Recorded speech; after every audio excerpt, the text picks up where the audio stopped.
This is Dateline News and Conversation. Before we begin, I would like to remind you, as always, to please join the Friends of Crimea, Friends of Russia Telegram channel. You can do that by sending an email to the email address listed here and just ask to be added to the subscribers list.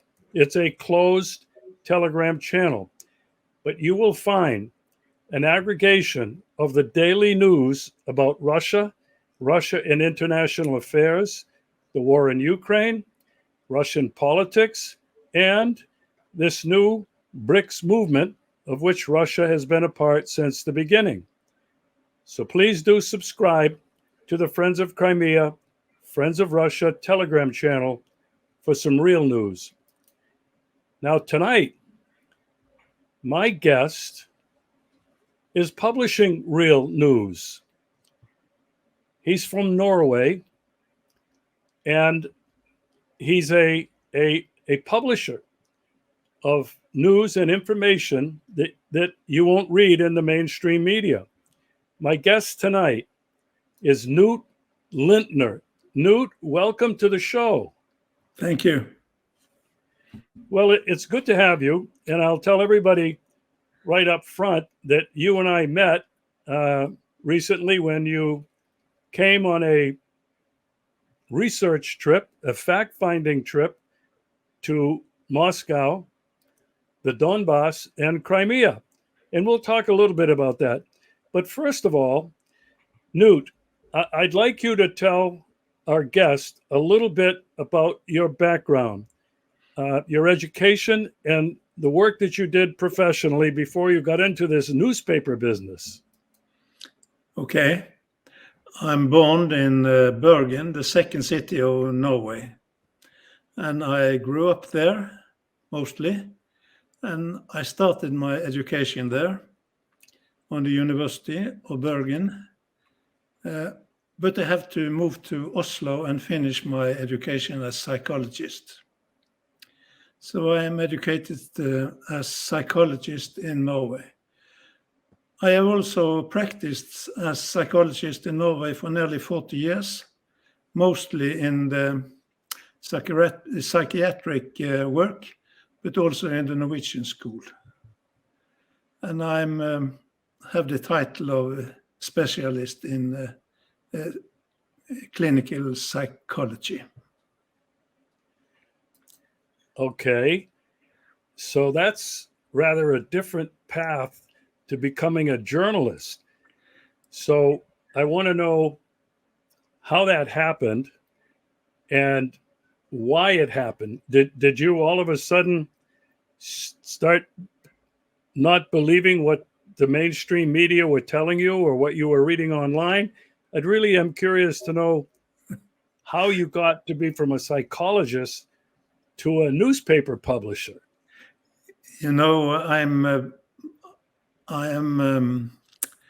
born in a family who was communists, and I was a member of the Norwegian Communist Party for 35 years before they expelled me 20 years ago. The reason was that I was questioning why Soviet Union was diluted. And that was not a good discussion in the party, so they didn't like me, and I was dismissed. So I have practiced politics in all my life, and I never believed in the official story of how the world is working. So after I was retired as psychologist, I had something to do. I have to find something to do, and I found out that the best for me to do is to produce news that not are produced by the big news medias. So that's the reason why I is publishing now. Okay, so the big news are print media and radio television. Did you really think you could compete with them? And what were you going to do? Where were you going to publish these news stories that you wanted to talk about? I could not compete with the big news medias. It is not possible. They have a lot of resources, and I have none. I have only myself. But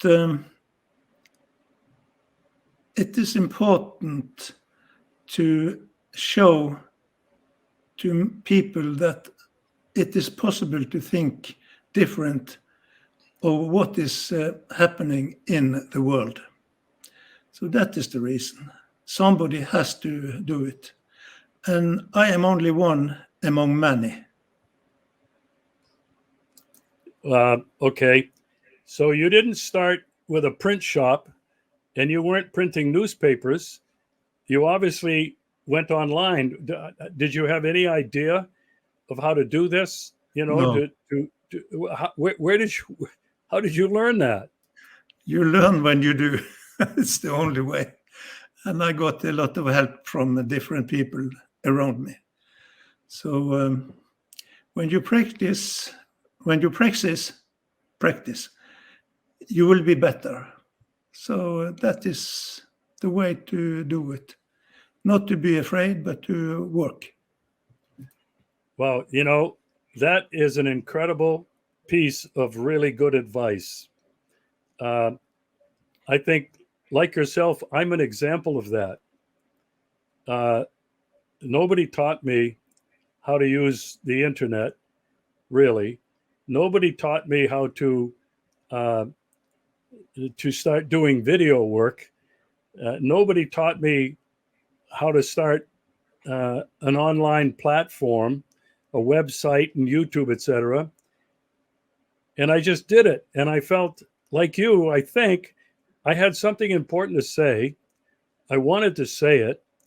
And I wasn't worried about stumbling and making mistakes. And I think you said it exactly correctly.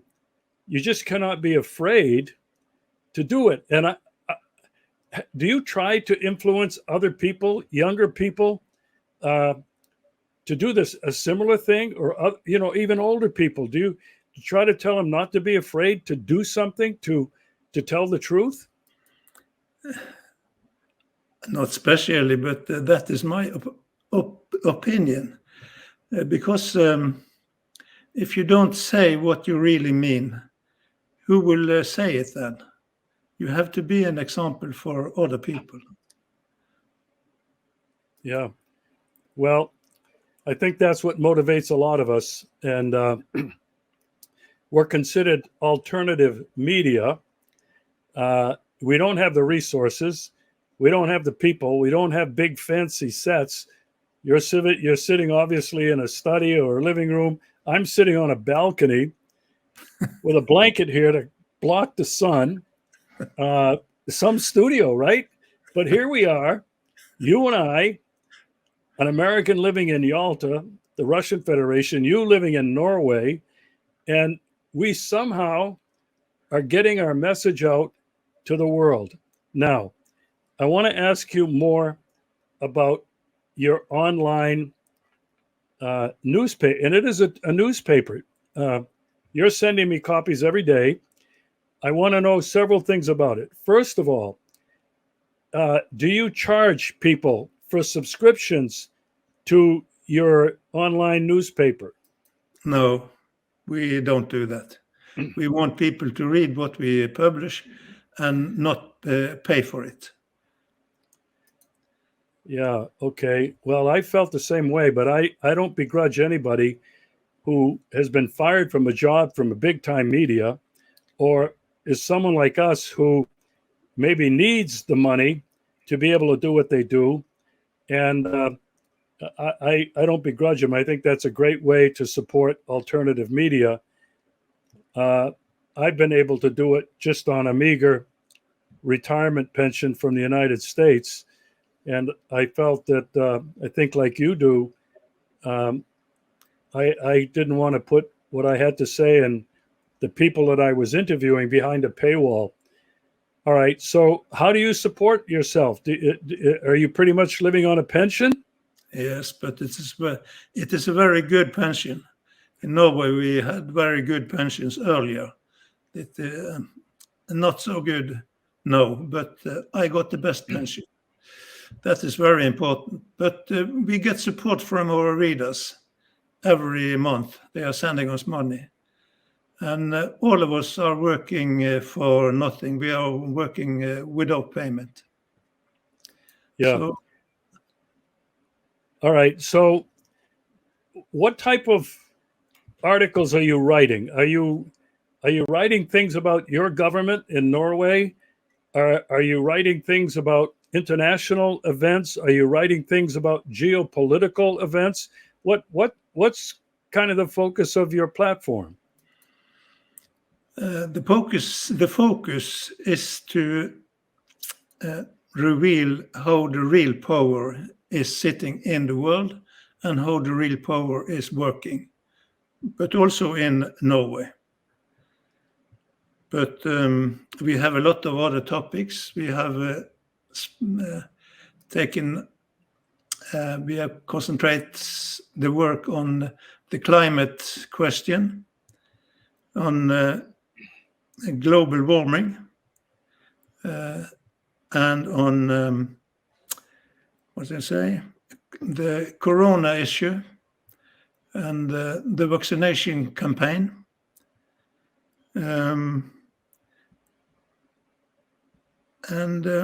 For example, the question about free speech and how this is stopped in increasing degree around our part of the world. So, are you also covering, things like the BRICS movement, things that are happening across the world that are moving away from American and Western domination? Do you cover these kind of topics as well? Yes, we do. We have a very broad international publishing, very broad. Perhaps too little from Norway. But the most important things are now happening not in Norway, but in other places. Yeah. So you mentioned it's difficult to get the message out. The other side has so many more resources, so much money that we really can't compete. So you claim you get more viewers from where? The rest of the world? Where do they come from? They come mostly from Norway, mostly. That is because we are publishing in Norwegian, not in other languages.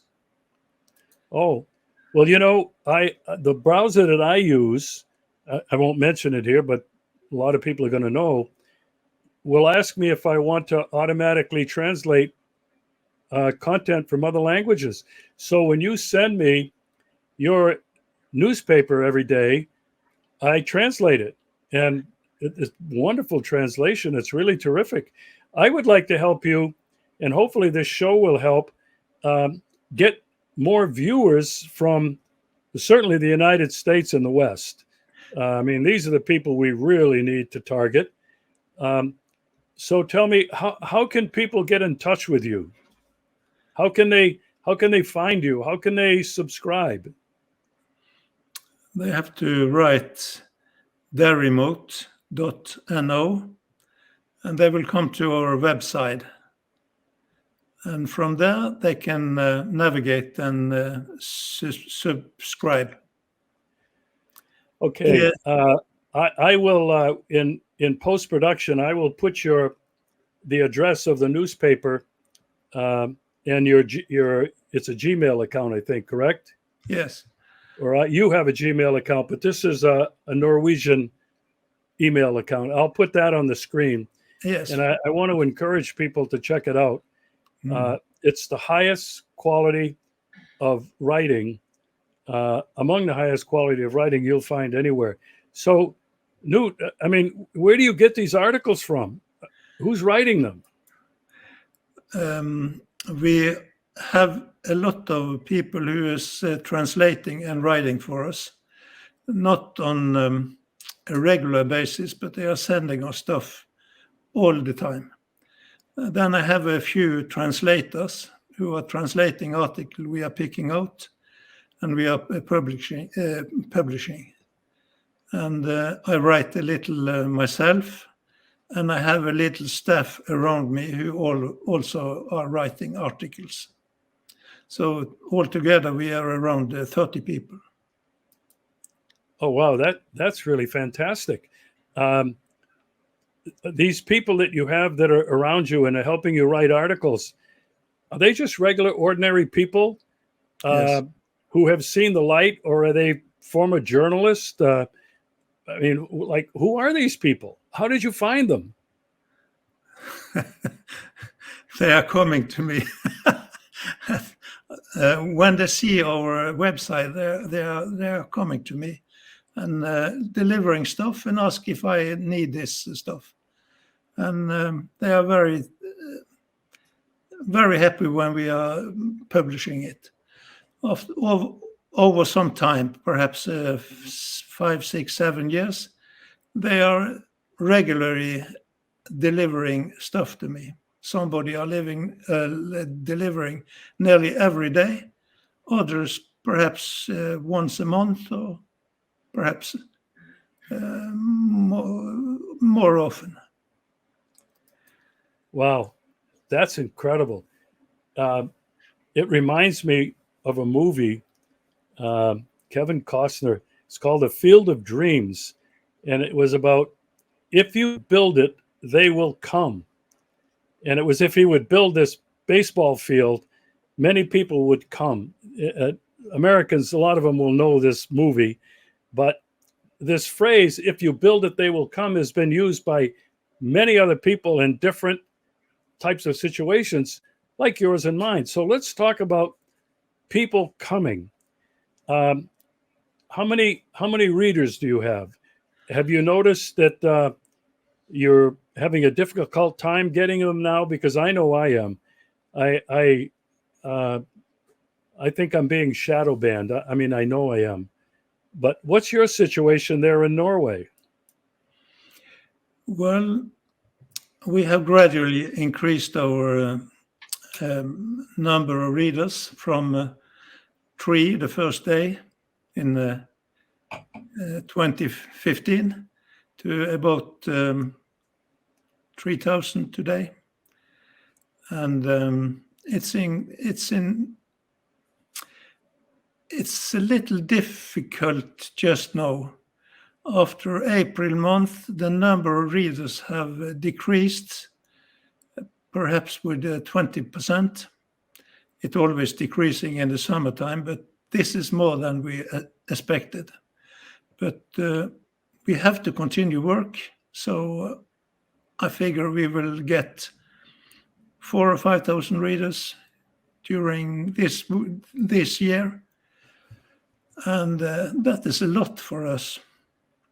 In a week, we have between 10 and 15,000 different machines who is logging in our website. But every day there is about 3,000 who is logging in, 3,000 different machines. Yes. Have you been banned at all anywhere? Have you from, I don't know, YouTube or Facebook or any places like that? No, we are too small for that. But I see that is happening with some other publishers, and we are respecting that when we are increasing our and we are spreading to more people. So we are waiting for that. Yeah. Well, I'm not a big guy by any means, but I had like 16,000 subscribers on YouTube before they permanently deleted me. Okay. And they deleted me because there are 1 or 2 subjects you dare not publish. Yes. You don't want to spell the name. You don't want to say the name. You don't want to use any euphemisms because they have these these algorithms that figure it all out, and then they punish you. And I had 550 films and podcasts and videos permanently deleted by YouTube last year. Now, fortunately, I save everything I do myself. But when I started again, I only have, now a couple hundred subscribers. I had several thousand on Facebook. And again, Facebook punished me. And I've given up on Facebook now. It's the censorship there and in many other places is just terrible. But, Google and the rest of them use these algorithms, and they can either promote what you're doing or they can demote it and shadow ban you. So you can do a terrific show and nobody's going to see it. And this is something that I think we're all up against. It's part of this whole doggone censorship. But have you noticed any censorship there in Norway? Yes, I think that was what happened this spring when our number of readers went down. And I have been stopped by Facebook the first time 2.5 years ago when we wrote articles where we questioned if the election in the United States was rigged when Donald Trump lose. So we can see that there are increasing censorship also in Facebook.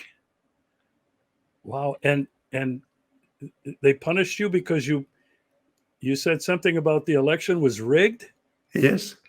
Oh, that has not been an issue that I've had to worry about. I worry about pro-Russian positions, pro-Russian news, and the other biggie that we're not going to mention. You just can't go near this stuff because you're punished. Now, have you gotten any negative pushback from local authorities, from the government, from newspapers in Norway, or do they just not pay any attention to you? They just whatever. So what's happening in that way? I think this way. When you are small, you are ignored.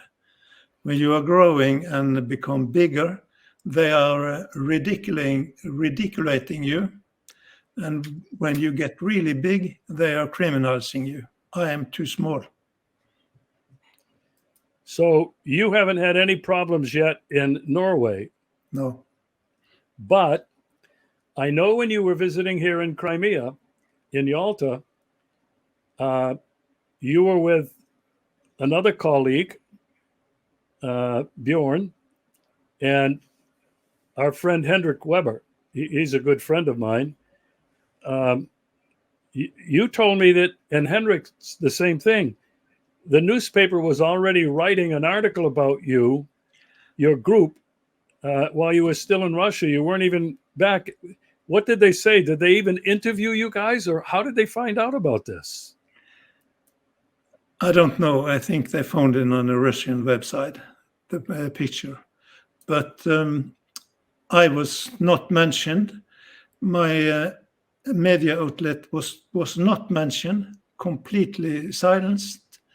And they didn't mention that I was an editor. So it was Björn and Henrik who was ridiculated by this newspaper and our interpreter. Well, I don't know. Have you experienced any personal attacks from anybody? I mean, people or online, people who have read your material and then just they come back and they ridicule you or they call you names or they whatever. Have you had any of that happen to you? Yes, all the time.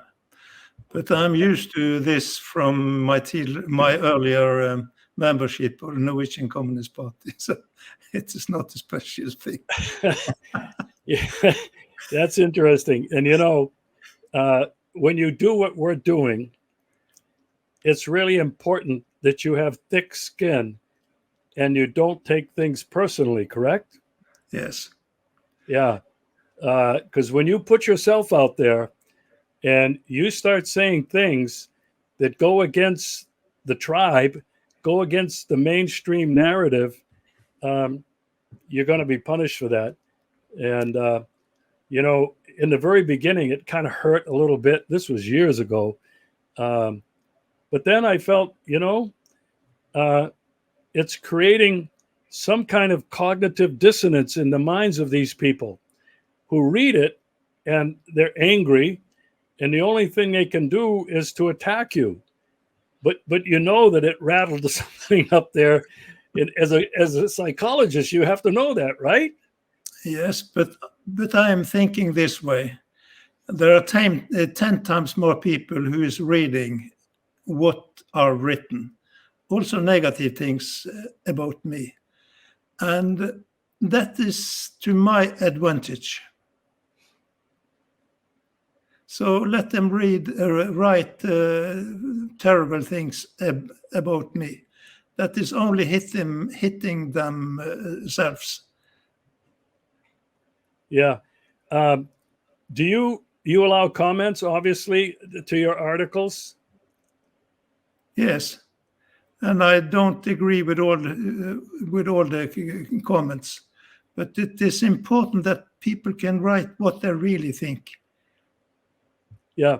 Do you? I make a distinction.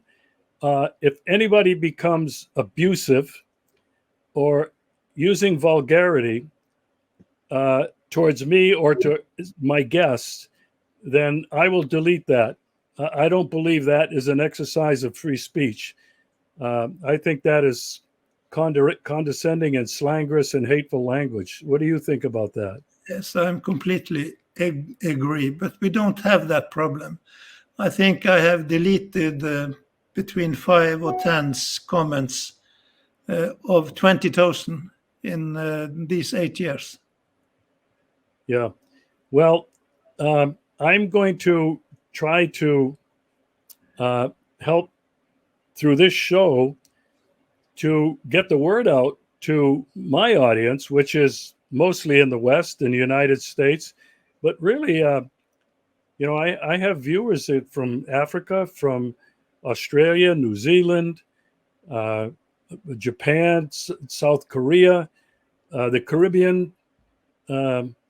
So, they're not tens of thousands, but they're, and Knut, I want to mention this too. People often say to me, you should have millions of viewers with the kinds of stuff that you're putting out there. And I gave up a long time ago just trying to get viewers. Getting viewers is not that difficult. If you can come across as outrageous and ridiculous and, doing spontaneous, sensational kind of things and topics, you can get the viewers. But that was not my goal, and I know it's not yours. I have come to this belief. For what we're doing, it's not quantity, it's quality. The type of person that sticks with us is a type of person that is analyzing, is thinking, is commenting, and I pretty much know are sharing what they're learning. What are your thoughts on that? I completely agree with what you are saying now. Completely. So it's not much more to say about this. I think we want to produce quality, not quantity. Yeah. Well, I want to thank you so much, Knut, for affording me this time to come in and talk to me and to my audience about the incredible work that you're doing. You're different than me. I'm a blogger. What you are like is you're like Julian Assange. You're a publisher. So I warn you, be careful if you get too big. We want to be big, but not for every price. But we are prepared that there will be obstacles in the future for us. And if we grow too much, people with power will be angry and do something. Yeah. But you know what? In spite of all that, we go straight ahead without fear, and knowing that if we stop, we lose. If we stop, at least one more voice will not be heard. Correct? Yes. And in Norway, there is a lot of different alternative blogs and outlets, and altogether they represent something. But mine is only one among others. There are bigger or there are smaller. Hey, before we go, can I ask you a political question or a couple of political questions? Yes. Norway, I'm pretty sure, has been one of the original members of NATO, correct? Now, your two Scandinavian neighbors, Sweden and Finland, one of them recently got into NATO. The other one, I think, probably soon will. It's a matter of just president of Turkey being political. How do the people in Norway, do you have any way of judging, feel about Russia and the Russian people? Are they terrified? Do they think that Russia is going to invade, that it's going to try to take over your country? What is the feeling of the ordinary common people in Norway? Ordinary common people in Norway is not thinking so much about Russia, but they are negative to Russia all over. It's very few positive people towards Russia. So in a way and in a sense, Norway is like an American state without the right to vote to the American elections. Whoa, that's interesting. I'm going to ask you a couple more questions here before we go. I know that your country is energy rich, correct? Yes. But your country is a member of NATO. How do the people still feel that it's the right thing to do to send weapons and to send tanks and armored vehicles and that stuff? Do they think that's a good thing to do, to spend your taxpayer money to send to Ukraine? Yes. There are 169 members of the Norwegian parliament, and they all voted for a weapon to Ukraine. They all. So the only party who has demonstrated that they are against weapon to Ukraine are factually the Norwegian Communist Party, and they represent 0.01% of the Norwegian population. Yeah, so as you said, they're completely on board with this American war against Russia. Yes. They're completely on board with the sanctions. And apparently Norway has not had the same boomerang backlash effect that the sanctions have had on most of Europe and even the economy in Sweden. I'm just reading articles now that the economy in Sweden is not doing well. I haven't read so much in Finland, but it just has not gone well for the rest of Europe. And I wonder if you are wondering, like I am, will they be able to sustain what's left of their sovereignty and their economies if they don't break away from their American overlords? No, I don't think that. I think that their American overlords are controlling both Norway, Denmark, Sweden, and Finland. And they are doing it in different ways. For example, during the big medias.